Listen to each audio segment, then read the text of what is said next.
અને હવે વાત સ્વાર્થ માટે સેવા.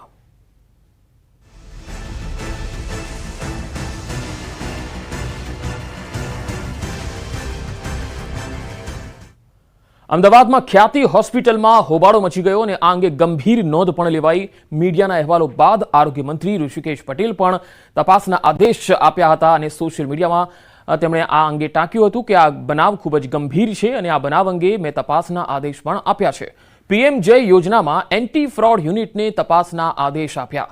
આ બનાવમાં કોઈ દોષિત કે મેડિકલ ગેરરીતિના પુરાવા મળશે તો જવાબદાર ડોક્ટર અને હોસ્પિટલ તંત્ર સામે પગલાં લેવામાં આવશે. ઓપરેશન કરતા 2 દર્દીઓના મૃત્યુ થયા હતા અને ત્યારબાદ સ્વજનોએ હોબાળો મચાવ્યો હતો. સ્વજનોનું કહેવું છે કે મેડિકલ ચેકઅપનું કહીને ઓપરેશન કરી દેવામાં આવ્યા. કહ્યા વગર ઓપરેશન કરાયું અને 2 વ્યક્તિઓના મૃત્યુ થયા અને ત્યારબાદ હવે કોઈ જ જવાબ નથી આપવામાં આવી રહ્યું. હોસ્પિટલના સંચાલકોએ ભેદી મૌન સેવી લીધું છે. સ્વજનો આરોપ લગાવી રહ્યા છે. મીડિયાના અહેવાલો બાદ હોસ્પિટલ તંત્રએ ખાસ કરીને આ સમગ્ર બનાવને ઢાંક પીછોડો કરવાનો પણ પ્રયત્ન કર્યો. જોકે આરોગ્ય મંત્રીએ હવે એક્શનમાં આવી અને તપાસના આદેશ આપ્યા છે. ઋષિકેશ પટેલે કહ્યું છે કે આ ઘટના અંગે તપાસના આદેશ આપ્યા છે અને જો એમાં ડોક્ટર કે હોસ્પિટલ તંત્રની કોઈ પણ પ્રકારની ફ્રોડ કે ગેરરીતિ જણાશે તો તેમની સામે એક્શન લેવામાં આવશે.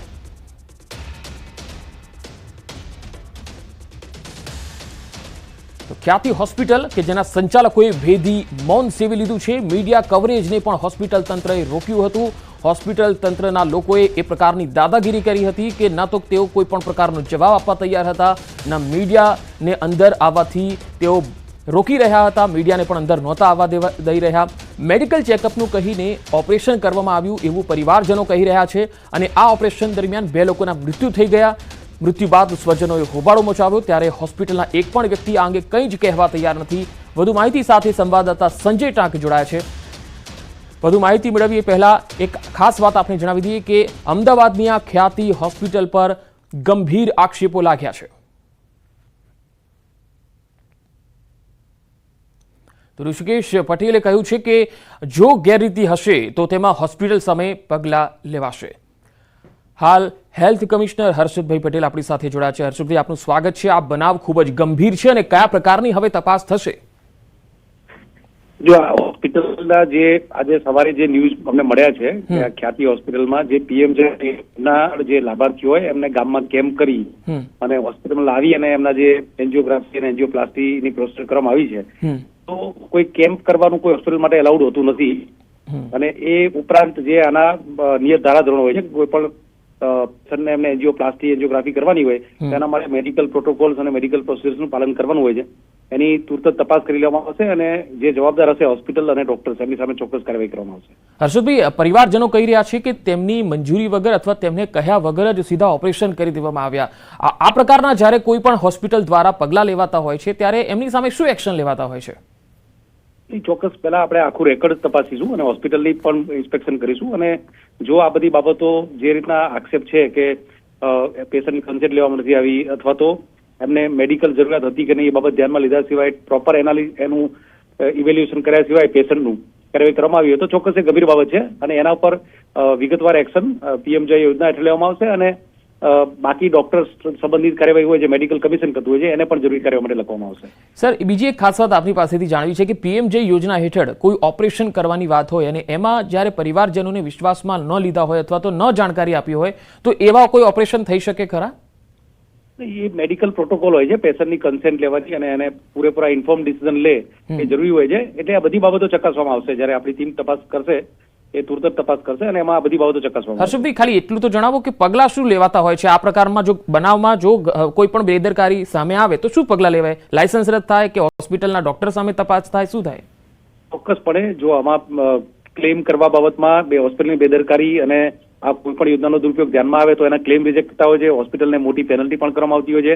ડોક્ટર્સ અને હોસ્પિટલને આ યોજનામાંથી બાકાત કરી અને સસ્પેન્ડ કરવાની કાર્યવાહી પણ કરવામાં આવતી હોય છે. અને ડોક્ટર્સની મેડિકલ જે ઇથિકલ પ્રેક્ટિસ હોય એ બાબતમાં જો કોઈ બાબત માલુમ પડે તો મેડિકલ કમિશનરને લખી અને ડોક્ટર સામે પણ કાર્યવાહી કરવા માટે લખવામાં આવતું હોય છે. જી સર, આ જે તપાસના આદેશ અપાયા છે એ કેટલા દિવસમાં તપાસનો રિપોર્ટ આપની પાસે આવી જશે? તુરત તપાસ કરી લેશે. રિપોર્ટ એ ટીમ તપાસ કરી અને સબમિટ કરશે. જી, થેન્ક યુ સો મચ અમારી સાથે જોડાવા માટે. તો આ હતા હેલ્થ કમિશનર હર્ષદ પટેલ અને તેમનું કહેવું છે કે જે તપાસના આદેશ આપવામાં આવ્યા છે અને એ રિપોર્ટ જે છે ટૂંક સમયમાં મારી પાસે પણ આવી જશે. જો ડોક્ટર કે હોસ્પિટલ બેમાંથી જેની પણ ગેરરીતિ હશે તો તેની સામે ગંભીર એક્શન લેવાશે. સંજય ટાંક સંવાદદાતા પણ મારી સાથે જોડાયા છે. સંજય, આ જે હોસ્પિટલમાં જે 2 લોકોના મૃત્યુ થયા છે એમના પરિવારજનો શું કહી રહ્યા છે ને હોસ્પિટલના સંચાલકોનું શું કહેવું છે? તે લોકો કેમ ભેદી મૌન સેવી રહ્યા છે? પંકજ, જે ઘટના બની છે, જે ખ્યાતિ હોસ્પિટલમાં 2 દર્દીઓના મોત થયા છે, જ્યારે 2 દિવસ પહેલા હોસ્પિટલ દ્વારા કડી, મહેસાણાનું જે કડી છે ને ત્યાંનું બોરેસણા ગામમાં કેમ્પ કરવામાં આવ્યો હતો, જેમાં 80 જે લોકો જે છે, ગામ લોકો 80 લોકોની તપાસ કરવામાં આવી હતી. તેમાંથી 19 લોકોને જે છે હોસ્પિટલ માટે તેઓએ લાવવા અને મૂકવા માટેની જે બસ કરી હતી અને તેઓને એ પણ જણાવવામાં આવ્યું હતું કે તમને લાવવા લઈ જવાનું પણ ફ્રી છે અને તમારી ત્યાં સારવાર કરવામાં આવશે. તે પ્રકારનું કંઈ અને 19 લોકોને લાવવામાં આવ્યા હતા, જેમાંથી 7 લોકોને જે છે 19 લોકોની એન્જિયોગ્રાફી કરી હોવાની વિગતો જે છે તે દર્દીઓના પરિવારજનો અને ગ્રામજનો આપી રહ્યા છે અને 7 લોકોને સ્ટેન્ટ મૂકવામાં આવ્યા હતા અને તે પણ કોઈ પણ પ્રકારનું દર્દીનું કે દર્દીના પરિવારજનોનું કોઈ પણ કન્સર્ન લીધા વગર આ કરવામાં આવ્યું હતું અને તેને લઈને ક્યાંક ને ક્યાંક પરિવારજનોમાં નારાજગી છે. હોસ્પિટલના સત્તાધીશો અને જે દર્દીના પરિવારજનો છે તેઓની સાથે અત્યારે વાત. જી સંજય, આભાર સમગ્ર માહિતી આપવા માટે. હોસ્પિટલમાં બબાલની જે ઘટના જોવા મળી છે, મહેસાણાના બોરેસણા ગામના 19 લોકોને અહીંયા હોસ્પિટલમાં સારવાર માટે લાવવામાં આવ્યા હતા. 2 દિવસ પહેલા હોસ્પિટલ દ્વારા જે ગામમાં કેમ્પ કરવામાં આવ્યો હતો અને મેડિકલ કેમ્પમાં સારવાર અર્થે 19 લોકોને અહીંયા જે છે લાવવામાં આવ્યા હતા સારવાર માટે. શું સારવાર માટે તમને લોકોને અહીંયા લાવવામાં આવ્યા હતા? બેન, શું કહેશો? શું નામ તમારું? રમીલાબેન. રમીલાબેન, શું સારવાર માટે અને બોરેસણા ગામથી તમને લોકોને અહીંયા લાવ્યા હતા? એટલે મને થોડી તકલીફ હતી, એટલે કે બેન તમારે કરાયા જેવું જ છે કે એમ કરા દઈને એ તકલીફ હતી. એટલે મને દુખાવો થતો હતો તે મેં કીધું હતું. એટલે પછી કે તમારે કરાયા જેવી જ છે કે તમને કોઈ તકલીફ નહીં પડે કે એમ કે ખાલી એમ કે અગાઉથી એમ કે તમે કરાવો તો તમને આગળ નડે નહીં કે એમ કરીને લાયા કે કરાવવું જ પડશે. તો પછી કર્યું ઓપરેશન કે કઈ સ્ટેન્ટ મૂકવાનું કઈ કર્યું છે ખરું? એવું તો હવે કશું ખબર નહીં. એ હાથમાંથી હરિયો ગાલીને અમને તેવી ખબર પડે નહીં. એટલે એનજીઓ એટલે ચેક કર્યું, સળી નાખીને ચેક કર્યું, નળી નાખીને ચેક કર્યું ખરું? ઓહો, અહીંથી સરિયો ગાલે તો. ઓકે. હવે તમારા ગામના જ 2 લોકોના મોત થયા છે, એટલે તમારા પરિવારજનોને કઈ વિશ્વાસમાં લીધા હતા આવું બધું કરવા પહેલા જાણ કરી હતી હોસ્પિટલ વાળા? અમને ખબર નહીં એવી તો એવી ખબર નહીં. થોડુંક એમ કીધું કે તમે ત્યાં આવશો તમને ચેકઅપ કરી આવશો આ હૃદય વિશેનું કે એમ કે તમારો દુખાવો થાય શ્વાસની તકલીફના હિસાબે એમ. પણ અમારે તો અહીંયા આવ્યા પછી આ એજ્યુકેશન એવું કરાયું અમને, એટલે અમને આવી કશી ખબર નહોતી એમ. પછી અમે શું કરીએ? ના, અમે તો એકલી હતી તો પછી પરિવાર હતો જ નહીં, એકલી જ હતી એટલે મેં કોઈ વાત નહીં કરી.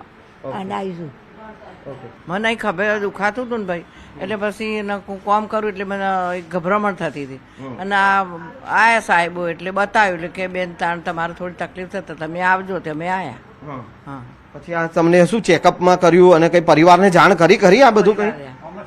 હોસ્પિટલના ખર્ચા કાઢવા માટે આ લોકો કેમ્પ કરે છે. કેમ્પ કરે છે એમને ઇસીજી સિવાય પૈસા આપેલા એના સિવાય પૈસા મળે નહીં એમને, કારણ કે એક પ્રકારની સર્જરી જ છે. એન્જિયોગ્રાફી છે ને એક પ્રકારની નોનકડી સર્જરી છે, બરાબર? એટલે સર્જરી ના કરે ને તો એમને પૈસા ના મળે.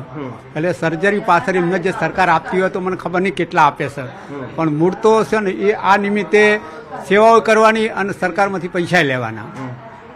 અચ્છા, ગામમાં કેમ્પ યોજવાનું કારણ શું કે ગામના લોકો જે અભણ હોય અથવા ભોળા હોય અને એ તરત ભોળવાઈ જાય એવું તમને લાગી રહ્યું છે? એવું કઈ? એટલે એ તો આમ સાહેબ જાહેરાતો કરે એટલે દરેકને એવું હોય, ફ્રી હોય તો લોકો વધુ પડાપડી કરે. મફત હોય એટલે મફતનો લાભ લેવા માટે બધાને ઘેર બેઠે ઘર ઓગણે મફત મળતું હોય એટલે કોણ અંજાઈ ના જાય. એટલે અમને એમને જાહેરના બોર્ડે લખ્યા હતા એમને, પણ એમને છે ને એ થોડુંક હાડકોનું સ્વધાનું હતું, પણ એ બાબતમાં એમને છે કોઈ કશું કર્યું નહીં. એમને બોર્ડમાં લખ્યું છે, અત્યારે હાલ તમે બોર્ડ જુઓ ને તો હાડકોના અને સ્વધાની સારવાર આપવામાં આવશે અને હૃદયની સારવાર આપવામાં આવશે, પણ એમને ફક્ત ને ફક્ત હૃદયની સારવાર આપી, આ હોદાનું આ કોઈ તપાસ કરી નહીં એમને. બિલકુલ. તો જે હાલ આ દ્રશ્ય જે વોર્ડનું જે દ્રશ્ય મારા સહયોગી કેમેરામેન હરીશ મારી સાથે છે અને એ દ્રશ્ય આપને બતાવશે કે જે દર્દીઓ જે છે બોરેસણા ગામના કુલ 19 લોકોને અહીંયા સારવાર માટે લાવવામાં આવ્યા હતા. જો કે જે દર્દી કેટલાક દર્દીના પરિવારજનો કહી રહ્યા છે કે તેમને જાણ કર્યા વગર આ ઓપરેશન જે છે એ એન્જિયોપ્લાસ્ટીના જે ઓપરેશન કરી દેવામાં આવ્યા, સ્ટેન્ટ મૂકી દેવામાં આવ્યા. એટલે ક્યાંક ને ક્યાંક પીએમજેવાય યોજના હેઠળ કૌભાંડ ચાલી રહ્યો, કારણ કે સર્જરીના જે પૈસા સરકારમાંથી મળે છે માત્ર સારવારના પૈસા મળતા નથી અને તેને લઈને જ ક્યાંક ને ક્યાંક હોસ્પિટલ દ્વારા આ કૌભાંડ કર્યો હોવાનો આક્ષેપ જે છે તે ગ્રામજનો કરી રહ્યા છે. કેમેરામેન હરીશ શર્મા સાથે સંજય ટાંક, ન્યૂઝ 18 ગુજરાતી, અમદાવાદ. આગળ વધુ સમાચારો પર નજર કરીશું. હાલ રોકાઈશું એક વિરામ માટે.